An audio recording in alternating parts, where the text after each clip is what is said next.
নমস্কার। আজকে আমার নিবেদন কবিগুরু রবীন্দ্রনাথ ঠাকুরের লেখা সার্থক জন্ম আমার। সার্থক জন্ম আমার, জন্মেছি এই দেশে। সার্থক জন্ম মাগো, তোমায় ভালোবেসে।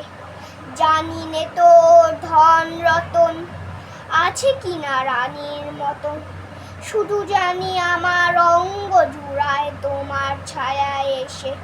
কোন বনেতে জানি নে ফুল গন্ধে এমন করে আকুল, কোন গগনে ওঠে রে চাঁদ এমন হাসি হেসে।